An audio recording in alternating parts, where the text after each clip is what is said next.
Namaste. Welcome to the Happy Jack Yoga Podcast. I'm Happy Jack, live from Muskoka, Ontario, Canada. And as always, I'm here with Happy Hannah, also in Muskoka, Ontario, Canada. Nice. Well, we're so happy to be back. It is officially 2024. We made it. Happy New Year, everybody. Everybody here live with us, everybody listening. It's the beginning of a new year and it feels good. It feels good. It's closing, some chapters closing, some new ones opening up. And I think we'll get into some nice conversation about that today. A few things I wanted to mention. I listened to the last two episodes like yesterday, the last couple of days I was listening, and my canine feedback for myself is to slow down. Again, I feel like I was talking a mile a minute and just like I was trying to hold the attention of a group of a classroom of 8-year-olds or something. And so my intention is to slow down and actually meet your pace, hun. I feel like you're much more grounded on the podcast. So I want to channel more of your energy. Maybe Sounds may I do good. that? Yeah, I'd love to do that with you. Nice. And really, thank you for joining us. Those who are here live in Zoom, those who are on the various podcast platforms. And I got to do a special shout out on Facebook. I don't know if they're watching live right now, but I know they catch the recording. So over the holidays, I went and spent like 4 nights with my parents, which was so nice. They're staying in a little cabin because of course they lost their home. And so they're staying in this little cabin while they rebuild the house. And and so on Christmas Eve, I went to a Christmas Eve church service with my mom. And it was really nice. Like we did this ceremony. We were lighting candles for the Advent, and my mom and I were both, up there on the microphones, sharing some readings. And I got to see my best friend, from childhood. It's a guy named Tim, and he's way up north now, like way up north. And his parents were there, and I got to see them, and it's nice to catch up. And his mom, she's like, "I really enjoy following you on social media." And I remember thinking, what do you mean? I'm not on social media. We're not doing anything these days. I'm embarrassed to say that. And she's like, no, every week, and I realized that she's been watching the podcast. And so it's just, you just never know when we put content out there, who is engaging with it, who is watching it. And so Mrs. B, sending so much love to you and Wayne, and just such a pleasure to see you all, and just an honor to be in here to have this conversation. So that being said, spending some time at my parents. Maybe before I jump to that, for yourself, Hannah, during Christmas holidays, how have the vibes been? How has the feeling been? What is on your heart? I think well, I know I love Christmas and it starts with my birthday, kind of Mm, like opens the scene for all the other festivities. And I think because of let's say, my connection with grief and the past that I've had, that's why I love every opportunity to celebrate the fact that we are alive and that we do have a choice and that we are free and that mm, there's light in the darkness of winter and that it's a sacred time and that we can make it sacred. So I felt that it was beautiful, but there's also like a lot of emotion. Like it can go both ways for me. It's easy to become very sensitive. mm. And yes, I was sensitive, but nothing compared to past years in terms of difficulty. So yeah, I could say it was a bit of a ride, but I'm grateful, mostly grateful. Nice. That's awesome. And it was a really beautiful start, with your birthday. That was fun. We had family got together, Yeah. and you're right. And even though, I mean, the weather hasn't been ideal, it's been so strange. Like last year for Christmas, we were, as my friend Tim's mom was reminding us, last year for Christmas, we were all snowed in. Yeah. Nobody could drive anywhere for several days. And now there's like basically no snow. It's strange. And and yet we get to choose, how we feel and how we what we focus on, and we'll get to chat more about that as we reflect on 2023. But I know for me, it was just really nice to slow down. I think that's part of why those last two podcast episodes, I think I was riding a bit of adrenaline, finishing up the semester with papers and exams and all of that. And it's just so good. Like, I Yeah, mean, and also the moving aspect is it's quite a process, and having all of that at the same time, I think would be intense for yeah. anyone. Yeah. And so to be able to slow down, so I hope, my wish is for each of you that, amidst our busy lives, and the holiday season actually can be very busy as well. But I hope that each of you were able to carve out some time and to slow down. And for myself, even though I'm in the middle of creating a new course for the community, which I'll share more about later, like going and spending 4 nights at my parents' house. And I mean, retired people, they got it made in a way. It's just like just night, just like routine and relax. My mom is basically knitting. We go for walks each day, so we get some activity. But my mom spends so much time knitting. My dad enjoys reading the newspaper, and so I got to do lots of reading as well. And started every day because my brother lives just up the road, so I was able to jump in the lake. My brother and I, first thing as soon as the sun comes up at 8 a.m., walk down to the dock. We got our toque on, our winter hat, right down off the end of the dock, and submerge for a couple of minutes. I know Brandon would appreciate that. You got to get up here sometime, my friend, and and we'll do a cold plunge together. But I feel like, yeah, just slowing down, and what I was able to do while I was out there, I couldn't believe it. Like the first time somebody gave me a copy of the Bhagavad Gita, which is a great text for yoga, and it was 2010, so it's like 14 years ago now. And when I received that text initially, that book, I wasn't ready for it. Like it didn't really resonate with me, so it just sat on the shelf. And even in 2012, when I went and spent all that time in India, I was there for the experience, but I just wasn't ready to engage this text. These past few years, we have been, as a community, we've been reading the text, and I've been impressed. So many of you, I could say for certain, Alice, who's here with us, who's been through that course, and have been able been able to engage it so quickly in their yoga journey. It took me a while, but over the Christmas holidays, I read, like for the 4 days at my parents' house, I read the entire Bhagavad Gita, but not just the verses, all of the commentary. So if for those on audio, you can't tell, but I'm holding up a really thick textbook, 700 pages, Brick. and yeah, it's like a brick. And I feel like I couldn't put it down, so it's not like that was the only thing that I did during the holidays, because I did spend some quality time with my parents, and we went for walks and had nice talks. But a lot of the time, I was able to just read and just lay in bed and read, and drink ginger tea, and consume that wisdom. And then interestingly, just this past weekend, because this past week is actually the anniversary of when the Bhagavad Gita was written, you could say, like 5,000 years ago. It's a holiday called Gita Jayanti. And so the local community here got together of bhakti yogis, and together we read the entire Bhagavad Gita. So it was like 20 of us sitting in a circle. Everybody else is from India, and then there's me. And we were sitting in this circle, and we just took turns.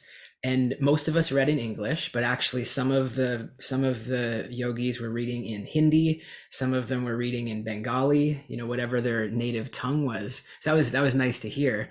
But we were all kind of reading along. It took us 3 hours, with a short 10-minute break midway, and just reading the text together.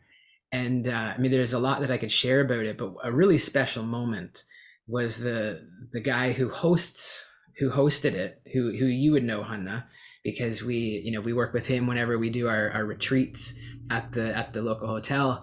And his daughter, he's got a daughter who's like 2 years old or something, I'm guessing, and she just kept nestling up next to me. I'm just sitting here, in the same clothes. I got my white Happy Jack yoga gear, got my reading glasses, and this little girl was nestling up, like her arms on my knee, and she kept calling me daddy. And I was like, and so some of the other, like the grandparents and the parents are like trying to, get her away, maybe thinking I was uncomfortable or something. And I was okay with it. I was just smiling and laughing. And so they figured, okay, he seems to be fine with it. So she was just like hanging out beside me while we're reading the whole Bhagavad Gita. And meanwhile, her dad is right there. But she was sometimes calling me daddy. And the reason I bring that up is because, I mean, one of the teachings of the Bhagavad Gita is that we are eternal. Like, even though, yes, this physical body, mine was born in 1980, and, sometime in 80 years, maybe it's going to be gone.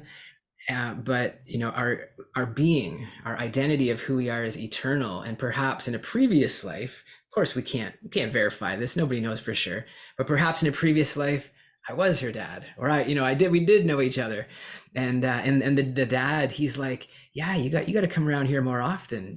She definitely seems like she wants to play with you, and so that was a nice little experience. I love that. And it's also like not so typical for you. Like you're not someone who would like seek out toddlers or like babies. So it's kind of No, fun that she would seek you out. right. And I felt like, I mean, I have five nephews who are older than that now, and I feel like I know how to play with little boys. Right? I know how to engage with them and play them and wrestle with them. But the little girl, with a dress, so I was just, smiling and reading the book, and she just Yeah, liked to hang out. it's beautiful. Would you say like someone who hasn't read the Gita and would be interested in like maybe hearing about it a little bit, but like actually kind of like for you, the actual Gita might be a little dense and intense and might like a person might need guidance to read it a little bit, but would you recommend maybe Stephen Cope's what's that book again that we also have as a reading requirement in our 200-hour teacher training? Like, do you think that would Yeah, be a good place yeah. for The someone listening? Yeah, The Great Work of Your Life by Stephen Cope. That's a great book for sure. Great place to start. I see some nodding heads. And yeah, I will say, I was thinking about doing, if there is anybody, I happen to have a couple extra copies here. So first one who, if there's somebody kind of local or, kind of in the area that would want a copy, I'm happy to ship one over. Um, but yeah, I mean, and of course I would do a quick plug. We have our Bhagavad Gita course where I saw in the chat, Brandon said, I finished all of the book 2 yesterday. Good for you, man. That's awesome. Um, and you like the Bhagavad Gita more. Yeah. And so I think we're at different stages, right? But anybody would be welcome to join our Bhagavad Gita course. Send us an email. We'll get you the details, or just finding a way to, I think, finding any teachings, seeking the truth, things that resonate. um but yeah, that was a nice little experience. Nice. I love that. So with that, one other thing I wanted to share, I haven't shared this with you yet, Hannah, because last night normally we go for a walk every evening, right? Kind of one of the last things before bed. And last night, but you were doing some New Year's reflections, right? You were going through some intention setting, and so you opted out. I went for a walk by myself, and as I was walking, way over by the school there, and it was pitch dark, right? It was really dark out, and I saw this figure. I saw this person down on their knees, like kind of leaning against a telephone pole. And I was my first thought was, being an ex party animal, I was like, that's probably somebody throwing up. They've been partying too hard. And as I got closer, I realized it was a little old lady, and she was like asking for help. And so obviously I went in there, and she wasn't able to get up. She had somehow fallen down, like, uh, thankfully, in the grass kind of area. And she's like, can you help me up? It took all of my strength to lift her up. So like, point being, she wasn't really helping. It was kind of like lifting a completely limp person, but I was able to get her to standing. And anyway, I found out, her name, Anna Maria. She's from Hungary. She lives at the retirement residence, so she was only about 50 meters away from her residence. but it was the interesting of the conversation is that, I feel like she felt really embarrassed. And that's why I feel like my heart broke a little bit, because she felt, and I was like, it's okay. Like, I'll help you back. It's no problem. And I felt like she was just really beating herself up. I feel like almost like a loss of dignity or something, and it makes me think about, again, going back to teachings of the Gita and thinking about how we age and our body evolves. I could tell when I got her into the light that if my parents are in their 70s, like she's for sure in her 80s or plus. And yeah, like, but I guess I was, trying to get her focused on, I don't know, I get just to connect. And when we were able to connect and exchange names, and I could tell she was really grateful. But when I brought her back to the retirement residence, I brought her into the lobby and sat her on a chair, but she didn't want me to go up and kind of talk to the people. Maybe, I don't know, for whatever reason, we can speculate. She didn't want to be embarrassed or whatever. um but I guess in the one side, like, I'm so grateful that I was there. I feel like that was divine timing, because it was cold last night. And we just never know. Yeah, I guess we just never know when we're in the right place at the right time. And but it felt really nice to help her. And honestly, I want to go back and visit her, because that I asked her. I said, like, do you have any family nearby? And she said no. And I didn't get into all the details of it, but she's in that home and doesn't have family. And it's like, I guess I just had this feeling of like wanting to help. And it just reminds me that I think all of us in some way want to help, and we want to make a difference, and we want to serve, we want to contribute. Um, yeah, so you missed a nice walk last night, Hannah. That sounds like you made a beautiful connection too, Yeah. because you want to go back, Hmm. you know? I do. And then I think that there's something about your purpose in life that comes to saving people, because this is not the first time. This was maybe less dramatic than the time in India. I always have to tell this story because it's so crazy, and I don't think I've ever told it on the podcast. But once when we were in India, we go down to the Ganga River, which has a strong current. It's a very strong river, comes from the Himalayas, you know, really powerfully coming down. And once you were there, I wasn't there then at that time, but you saw two teenagers who had been playing, basically taking selfies on the rocks. It's not like a dangerous place. It doesn't look like a dangerous place other than that the water kind of is strong. Hmm. And that's why it's so surprising that this should happen. But then these teenagers, a few seconds later, you see them face down, floating down Hmm. the river, which is such a strong pull, like has such a, I don't know the word in English, like a stream or a current, right?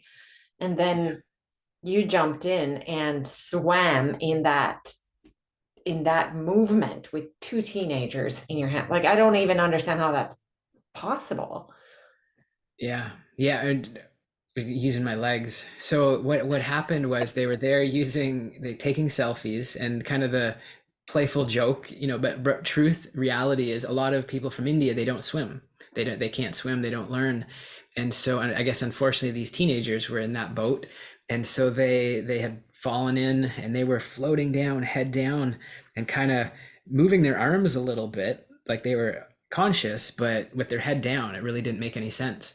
So jumped in, grabbed them. It's like an instinct. It's same as with this lady last night. Because I just want to say, because sometimes I think about, sometimes I have like a fear about arriving upon an accident. Like, say if there's an accident and somebody's really injured, or there's blood, or God forbid somebody's dead, like it's almost like a nightmare of mine, because I feel like it would just be so scary. But yet in those moments where those two teenagers in India needed to be saved, and this woman last night, I wasn't thinking like injury. It was just like instinct, right, to want to help them. And so yeah, for the kids in India, I was able to grab one in each arm, and kick really hard and swim them over to the shore, and then the guy I was with pulled them up onto the shore. Now and then sure enough, after they wanted to get selfies with me. So I think I can find it on our back on our Facebook. I think if you go back to Happy Jack Yoga back in 2015, there's a photo of me and those two teenagers in the story. I've Um, never seen that picture. I did yeah, not know there was one. yeah, yeah, I definitely want to see exists. it. So, anyways, yeah, that's right. Being in the right place at the right time, and that's yoga. Like I'm bringing it back to the conversation of yoga and being yoga teachers, right? Like it's not just the work we do on our yoga mat, and obviously it's not always going to be a dramatic saving someone's life, but simply being of service. And it was just a great reminder for me. It feels good.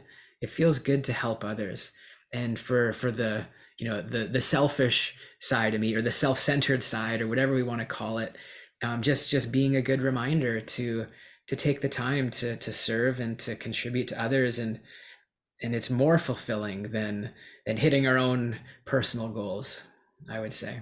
Yeah, that's beautiful. I Yeah, think that's our humanity. That's what makes us, long for connection, that it's so fulfilling to serve or help or be there or make a difference for yeah, another human being hmm, or an animal for that matter. yeah, that's right. And the other thing I wanted to mention, I guess, over the holidays, right? As you love to knit, you love to and bake, and so a couple of weeks ago you had my mom over, and you had our friend Aaron over, your good friend Aaron, and you guys were knitting and baking, and Aaron is a member of the community. She's done her 200-hour hero's journey, and I guess I found myself, three people that I really love, right? A friend, you, and my mom, and in that conversation, I guess the whole I had this experience of, like you say, around integrity, around can I fully be my authentic self, be the same authentic self with every different person. And so what happened was our friend Erin asked, she was asking about, hey, how was school, how did classes go, and I was currently writing my paper, and Erin used to help me with my papers, doing the editing or proofreading, and she was asking me like, hey, what is your paper about? And I, for a moment, I kind of hesitated because I realized I would give a different response to you or Aaron, who's like a member of the yoga community, as I would to my mom. And not that I would, deceive anybody or say anything incorrect, but so the paper that I was writing about was like really comparing the great yogi Krishna and also the great Jesus Christ, right? Krishna and Christ. And so in a response to my mom, if I was just, talking with my mom, who is very Christian, I would I would really emphasize that, hey, we got to engage the Bible. I've been reading about Jesus and this Gospel of Matthew and writing about his teachings and sharing about that. Like that's what I would say to my mom, which is true. And to really, and that, because whenever I share that, then she gets really, oh, I'm so happy to hear that you're reading, about the Bible and about Jesus. And if I, now to respond to Erin, who's a member of the yoga community, and I don't know her exact background, but some members, some yogis, I will just say, maybe have a little bit of resistance or have a past experience with Christianity, and so they're a little bit or even just God in general. And so my response might have been more along like, hey, been studying Krishna, the great yogi, and engaging the Bhagavad Gita and this great bhakti yoga, and just, oh, it's such awesome yoga philosophy, and that is true as well. And then of course, for yourself, I can share, in this community, share everything, both sides of it. But I guess I was just in inquiry, like in that moment of, having that hesitation of like, what do I say? How do I be authentic? How do I be sensitive, to everybody who's in the room?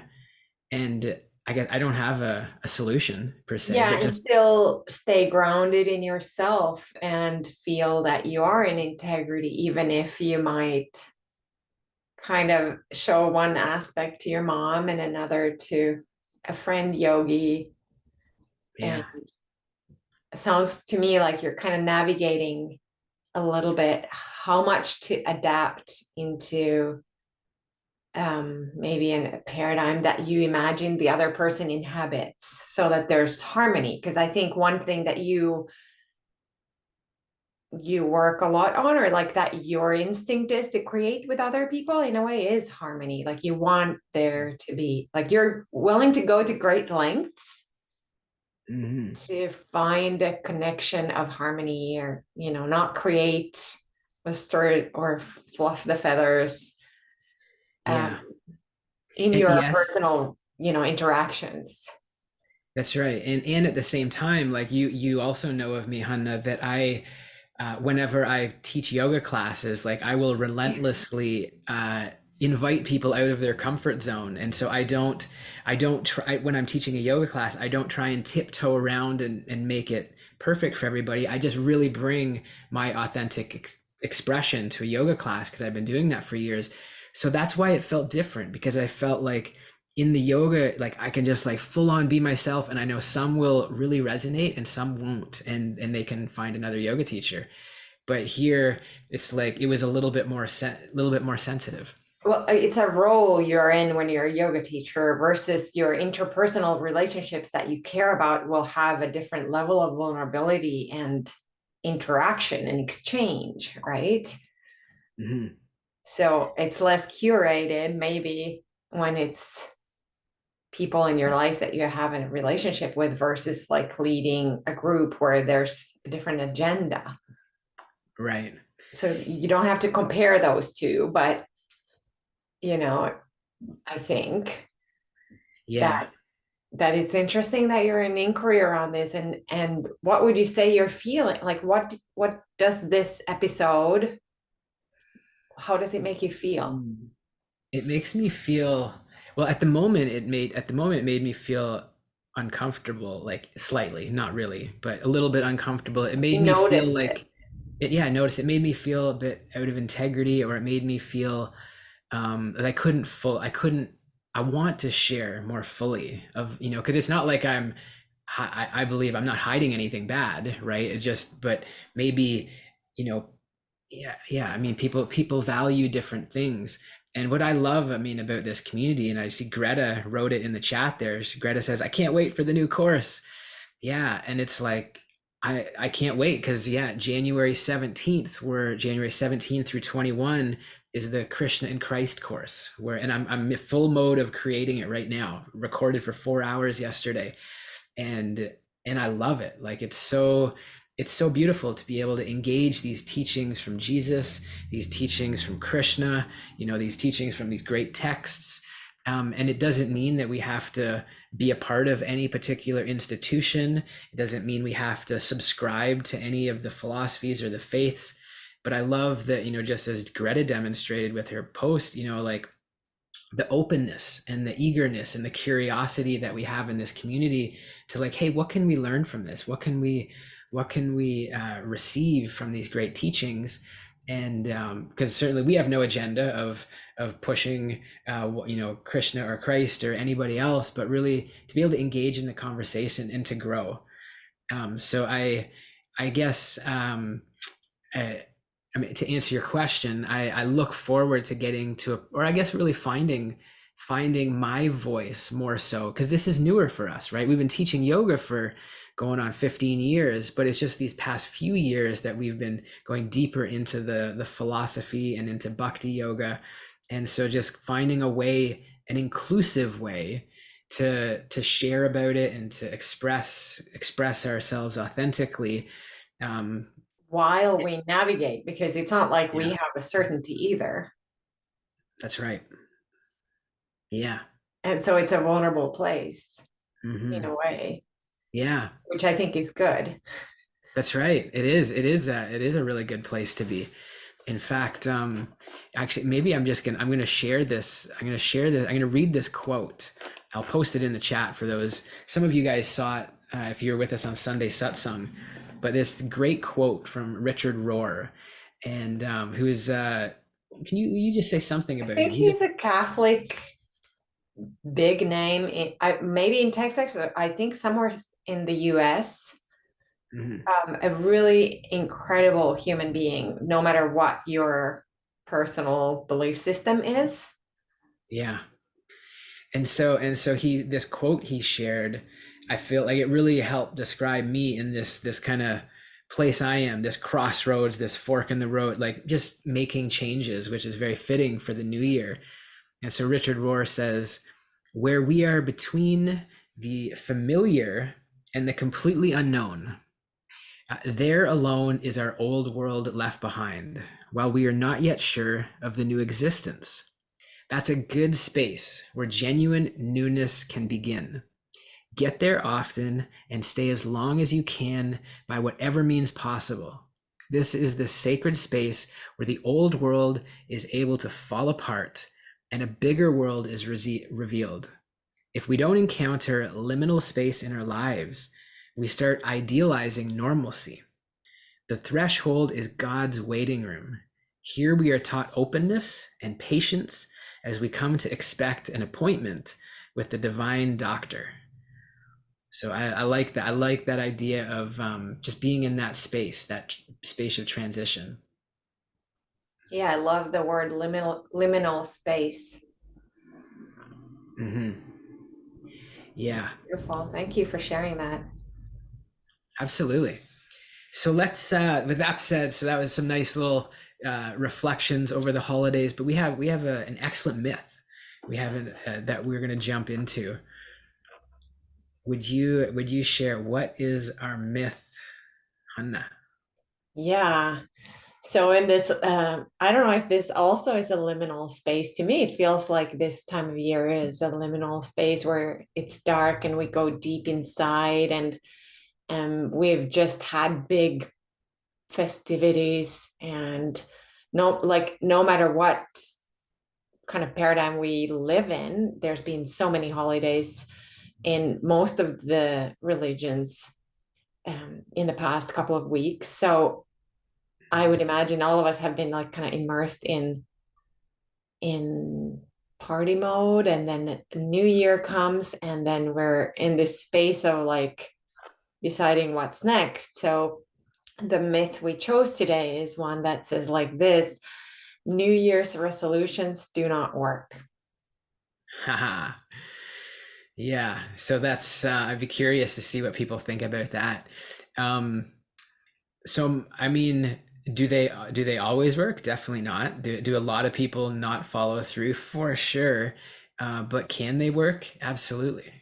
And I think that, I guess I'll just share one of my experiences where it did work, and why I think it worked. I've perhaps shared before. It was actually a quarter of a century ago, 25 years ago, New Year's Eve, 1998. When really I made the decision to get in shape, and I'd made the decision to lose weight, and Mrs. B, my good buddy Tim, who's, when she's watching this episode, she'll remember me. She saw me as a child and as a teenager and as a very, very big boy, and this particular New Year's, it wasn't at that point. It was not yet a resolution, but I was out at a party out in Barkway, where you were this weekend, Hanna. Out at a Barkway party, and it was my buddy Pete's New Year's Eve party, and his cousin was there. This girl named Liz, and I was really attracted to Liz. I had a crush on her. She was like, I don't know, maybe she was 16, I was 18, and so all night long, trying to, whatever teenagers do, get her attention, or um and she ended up making out with my best buddy Dwight. And I was devastated. I don't know what did I do wrong. So I was so sad, I was so devastated. And I remember going home the next day, and I told myself, and this wasn't very nice self-talk, but I basically said, it's because you're overweight. It's because you don't take care of your body. It's because you're not valuing, you're not appreciating your body. And I made a decision, and I wasn't. I mean, I was eating tons of ice cream and peanut butter and jam sandwiches and white bread and cookies, and I wasn't taking care of myself. And so it was the leverage that I needed to make a change. It was kind of like the pain. Sometimes they say that people make a change either to avoid pain or to gain pleasure. And so in this case, I wanted to avoid the pain, right? What are you laughing at, Hunter? I just think it's so fascinating that we make changes to avoid pain or get more pleasure.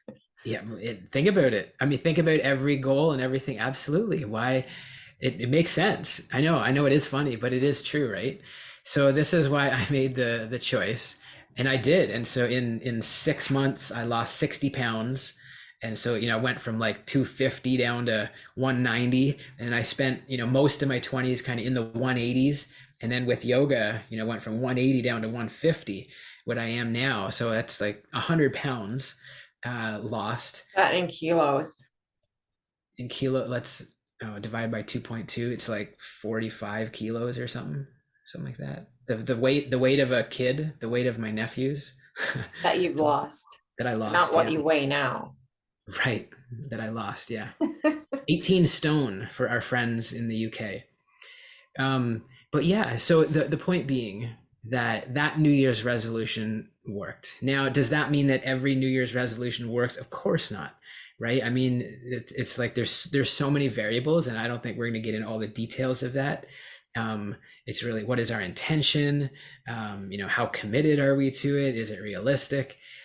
But I think we wanted to take it into some great some of I wanted to kind of bring it over to the reflections that you've been doing, Hanna. But what is your thought like on this myth? Do they work? Well, I'm not someone who loves the idea, like even intentions to me sometimes it feels like kind of forced, and maybe I'm not that type A go-getter personality, so I don't really love that type of goal setting. Like when I get emails like that, I'm like, that one wasn't for me. And Mhm. that still doesn't mean that I don't accomplish things. So that's why I kind of have a little bit of resistance towards these things typically.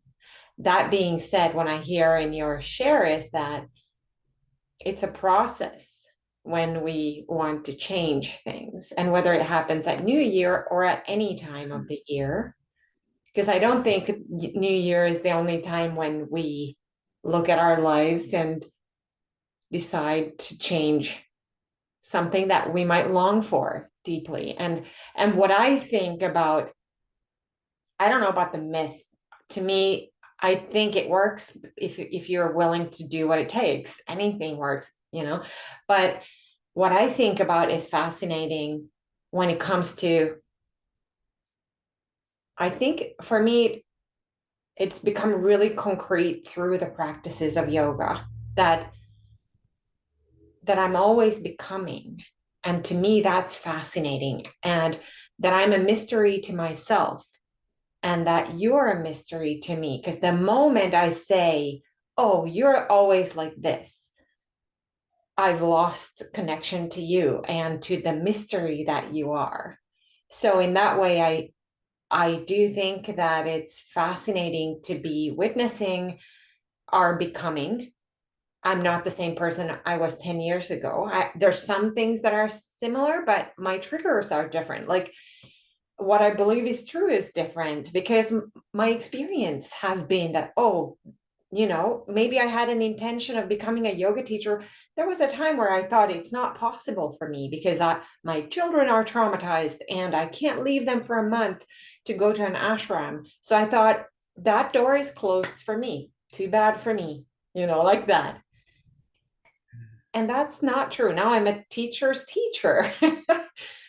So, like that's a great evidence for me to think that what I long for and who I am becoming is a fascinating journey that I get to be on, not only on New Year's Eve, or not only by saying intentions and affirmations and resolutions, but by being in inquiry and being intentional and curious and connected to the different layers of my being. There's my physical body, there's my emotional body, there's my mind body, there's my bliss body. Yoga teaches us that we are not just one thing. There's a part of us that never gets, let's say, traumatized. There's a part of us that is eternal, right?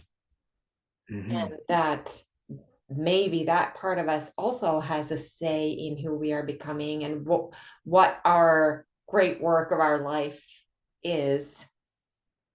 And often that might be a little bit outside of our vision because we're so busy coping and dealing with our triggers and our responsibilities.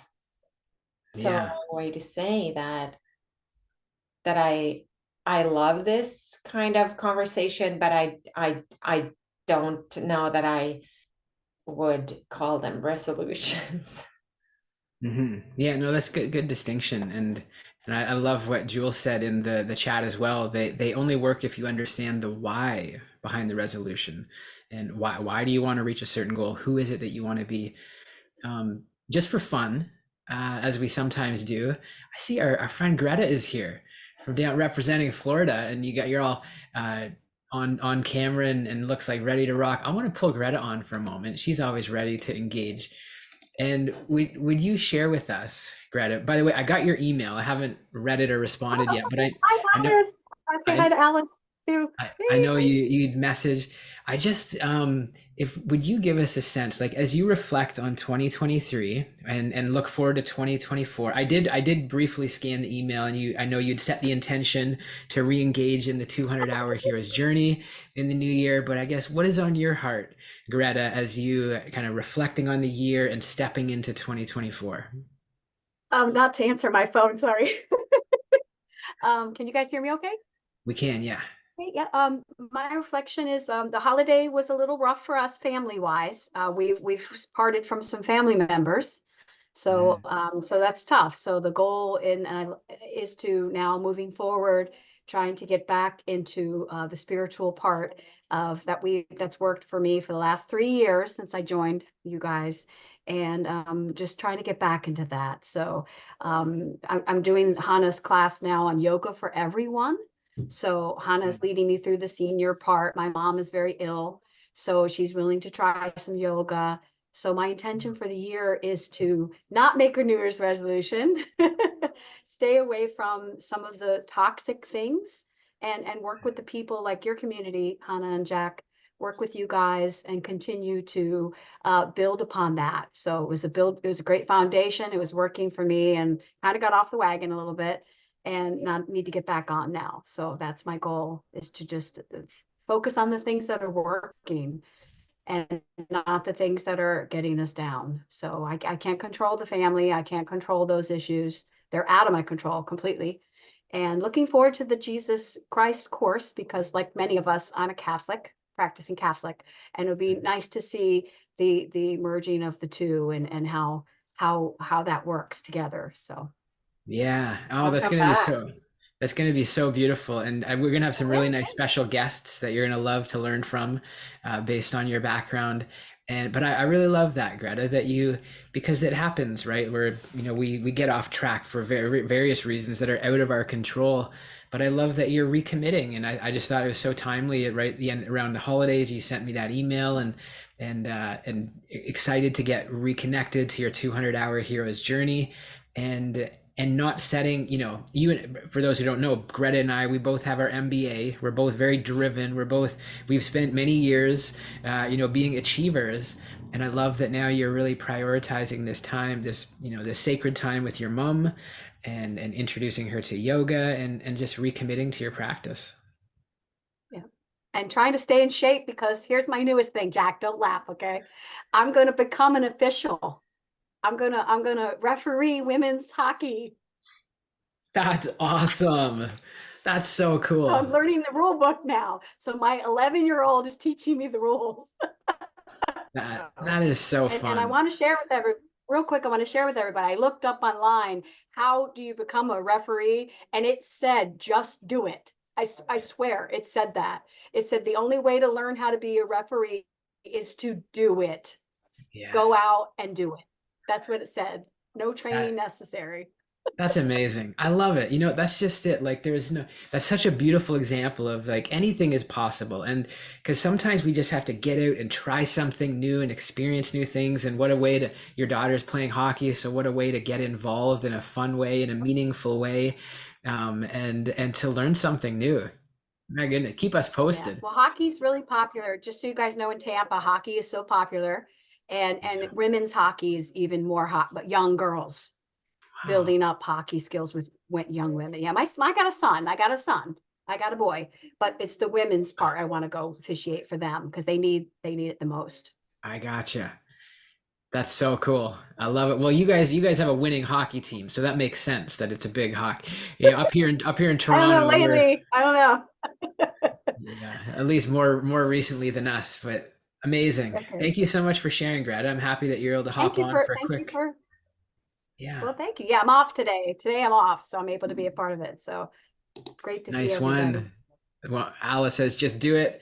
Nice. Well, let's send the love high vibes down to Tampa, Florida, representing.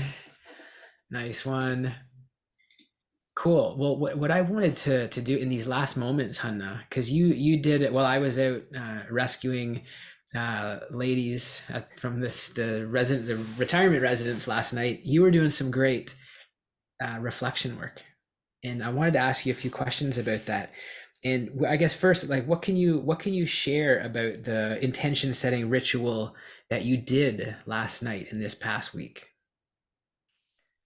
Well, first of all, I'm going to say that I would like to share it with the community in some form or other, maybe through a podcast episode or otherwise. We've had like vision board workshops in the past in Happy Jack Yoga, and so I want to kind of open it up and kind of be an inquiry with all of you, all of us, around what the intention, or I don't even know what to call it. Like, yeah, I don't know the right terminology right now, but what I can share is that for me, like I said earlier, it's like a beautiful way to get in touch with the mystery of who we are becoming, and also to learn from who we were and to kind of show ourselves and discover the road that we want to take, who we want to become. Who do you want to be? What kind of person do you want to be? What's And the so answer to that?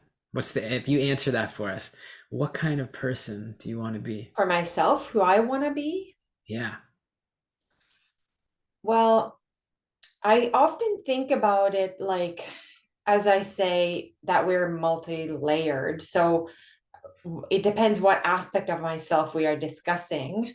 Who I want to be is a big question, but I know the answer to that when I feel, when I meet someone and I admire them, and then I think to myself, what is it about them that inspires my admiration, that makes me observe them and think, I love that quality about that person. That's Mm. how I want to be. And that happens to me a lot in the yoga psychotherapy training because we have amazing professors there, and just the way they navigate the world, and they are kind of role models as well. So I feel like I learn a lot from who I am becoming by watching people who I admire. And then I'm thinking about personality traits and like being grounded and being wise and able to make really good healthy decisions, taking healthy risks with safe people in a safe way. I think that's a fascinating quality and ability. I want to be somebody who's able to receive the miracles of life in full full spectrum. I don't want to be afraid or guarded or fearful or lonely or narrowed down. I want to be my full potential in that way. But I know these are kind of abstract things. So I don't know if I'm answering your question exactly. Yeah. No, that's great. So since we've been doing the hot seat, I don't have real digging deep type questions, but I think some reflection type questions. Would you share with us if you got to relive one moment in 2023? Which one would you relive? I think my Italy moment. Mm, It really made me come alive again. I nice. feel like I've been a little bit maybe dormant, and aspects of myself were reawakened that I'm really happy to cultivate. Nice one. And so then, what was a hard lesson that you had in 2023?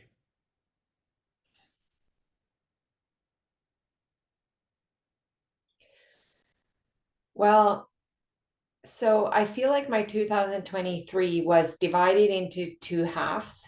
The first half was the spring part, so January till May, when I was empty nesting actively, and I kind of was a little bit stubborn. I wanted to be able to empty nest powerfully, and I wanted to thrive through that or in it. Like I wanted to learn how to do that in an empowering way. But then I noticed when you came home from Harvard that I had put myself through some kind of boot camp that didn't make me happy. I had felt so lonely and understimulated. And I only noticed it when you came back by In the what, like, how contrast. how so, like, just because you were hanging out with somebody, so you realized that it's nicer to hang out with somebody, or Yeah, like I want to share my life with someone. I don't have to live a boot camp life to prove to myself or to anyone anything. That I want to.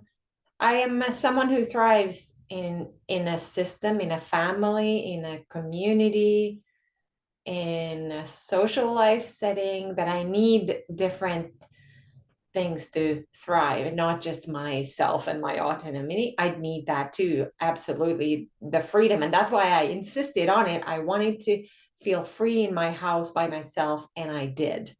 But I think I took it a little too far. So when you came home, I noticed how lonely I had been, how nice it was to share my meals with you, walk the dog with you, be an inquiry around life, with someone who is interested in talking about deep things. Mhm. Yeah, So that's great. yeah, so And it was a hard lesson because it took very long, and then I of course don't know how to solve that exactly, but I feel like that was a big shift. And now there's a lot of people in my life that were not there when I was, busy being free. nice. Oh, that's good. And so what would you say, as we have stepped into 2024, what are you bringing with you? What's coming with you into 2024? That's been working, feels good. So interesting. Now, like like reflecting what I just answered about me busy being free, and then now I feel like I am free. And that's coming with me, that I can have both, and I can be free in my own company and enjoy it, and I need it. Um, and I will bring with me the aliveness that was awakened with friendships and with Italy. Italy for me is such a healing place, that it's also incredible, and I forgot and didn't really count on, like karmically. I don't know what it is about Italy, but it really is my energetic and emotional home. So Mm, all of what was awakened will come with me. All my that's nice. learnings, all my hard lessons, and all my, yeah, discoveries. Hmm. That's nice. Well, there's so many. I mean, there's so much. It's a big conversation in a sense, and you planted the seed about leading something with our community, and in fact, we're gonna make that happen. We're gonna do it with the members in the satsang one weekend soon, and then also, but we'll do something here on the podcast as well, this month, so that, because I think it's worthwhile going through that entire exercise of the reflection and the intention setting, and doing in an organized way with people who are here to support. So that's something that's definitely going to happen. Yeah, sounds good. And so with that, a few things I wanted to let everybody know. First of all, for those who are here live with in Zoom, um, I'm so happy. We're so happy that you're able to join because we shifted the time. We're here 1 hour earlier. So starting in the new year, this 1 hour earlier. So I'm glad that for some of you, you got the memo and the timing was able to work. And actually, some of our other calls as well. So like the Business of Yoga weekly call is now going to be Wednesdays at 10 a.m. Eastern, and our live yoga class is Fridays at 10 a.m. So anybody who's listening on Spotify, Apple, any of those platforms, YouTube, Facebook, if you want to come and practice yoga with us, we've got a weekly class Fridays, 10 a.m. And you're going to get different. Sometimes I'll be teaching, and you're going to get a little bit of a challenging hero's journey vinyasa flow. Sometimes you might get Handa, and you get some yin, some restorative, some that kind of thing. Or sometimes even Kristen steps in, and you get some meditation experiences. But if you'd love to practice with us, send us an email at info@happyjackyoga.com. We'll get you the Zoom link. And I want to do a quick shout out because she's still here with us, to our dear friend Wandering Alice. I noticed I got the newsletter, and on my Spotify I'm seeing Slow Into the Seasons episode 1 is now officially out.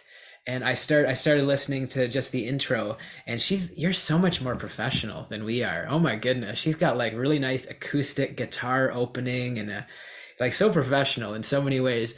So I just really acknowledge you for doing that. And this is, I was listening to the last episode with Deanna this morning, just before, and and and she was talking about like just really engaging in the process. It's all about the process, not, that's where the gold is, she was saying.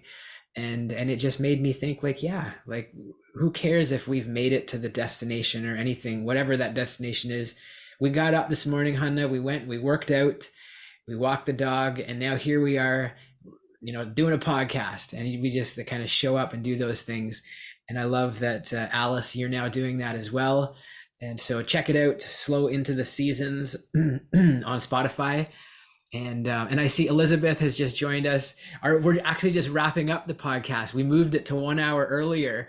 So it's okay. You'll have to catch the recording. We moved it to 1 hour earlier.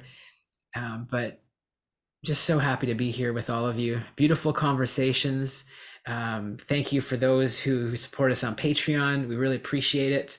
And so if you love to, we'll put the link, patreon.com/happyjackyoga if you want to check that out, get access to some new cool content. But my friends, Facebook, my dear friend, my original friend, my best friend, Tim, as a child, I hope that his mom is catching this episode as well. We're sending the love to all of you at Kashi Lake. And my friends, make it an amazing rest of the day, and we will see you very soon. Namaste. Namaste, friends. Thank you for being here.